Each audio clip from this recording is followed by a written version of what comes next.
তারিখে 2 তারিখে 1টার দিকে ওইখানে সামান্য বাচ্চার খাবার নিয়ে ইস্যু করে যে আমাকে উনি মেকআপ রুম থেকে মদ পান করা অবস্থায় এসে নেশাগ্রস্ত অবস্থায় এসে আমাকে নির্যাতন করে। উনি বাচ্চার 2 ঘন্টা পর পর সলিড খাবার দিতে হয়, কিন্তু বাচ্চাটার যে খাবার আমি খাওয়াইছি 2 ঘন্টা হয় নাই, 2 ঘন্টা হয়তো 20 থেকে 25 মিনিট বাকি আছে। ওইটা নিয়ে বাচ্চাকে কেন আমি দুধ দিলাম, তো 2 ঘন্টা হয় নাই যেহেতু এটার জন্য আমি দুধ দিতে গেছিলাম। পরে এই নিয়ে আমাকে মারধর করছে, যে এমনভাবে মারছে যে মাথায় তাপড়াইতে আমি নিচে পড়ছি আর উঠছি। এই বিষয় নিয়ে তারপরে হচ্ছে আমাকে পুলিশও উদ্ধার করে, ওইখান থেকে আমাকে বেরোতেও দেবে না, অনেক ধরনের হুমকি দিচ্ছে আমাকে যে আমাকে মেরে ফেললে ওর 2 কোটি টাকা যাবে আর কিছুই হবে না এইগুলা। আর হচ্ছে যে তার পরবর্তীতে আমাকে কোনোভাবে আমি এজেন্সির কাছ থেকেও কোনো হেল্প পাই নাই, ওরাও আমাকে দিবে না।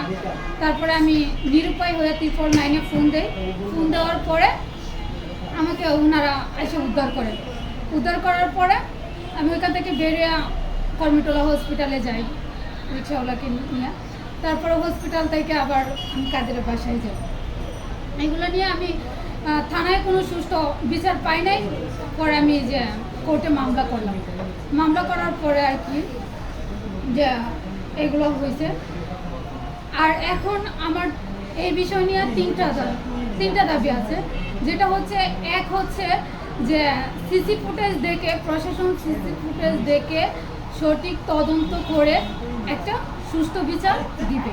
এটা প্রশাসনের কাছে আমার দীর্ঘ বিশ্বাস যে আমি ভিত্তিক অসহায়, আমি গরিবের জন্য যে আইন আছে সেটা মানুষ, আইন সবার জন্যই সমান, এটা যাতে বুঝতে পারে। আর দ্বিতীয় দাবি হচ্ছে যে কোনো গৃহকর্মীর উপর যাতে এভাবে নির্যাতিত না হয়। একটা গৃহকর্মী অনেক কষ্ট করে, একটা যখন বাচ্চা রাখতে যায় ওই বাচ্চাটা নিজের মনে করে যত্ন করে রাখে।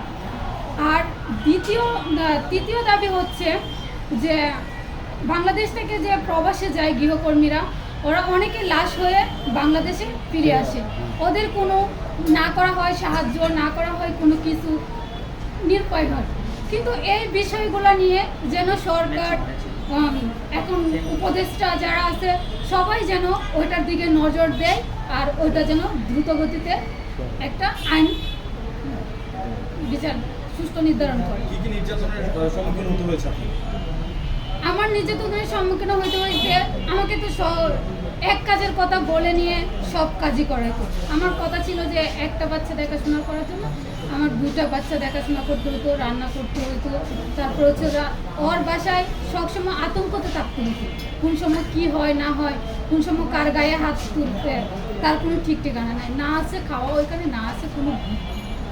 এই প্রথম কি নির্যাতিত হয়েছিলেন নাকি এর আগে আপনি নির্যাতনের শিকার হয়েছেন পরিমণির হাতে? কিন্তু এই নির্যাতন হয়েছে, বকা শুনছি অনেক, মাগি এইগুলো বলে বিশ্রী ভাষা বলে বকা দিচ্ছে অনেক, কিন্তু এই প্রথমই নির্যাতিত হয়েছে।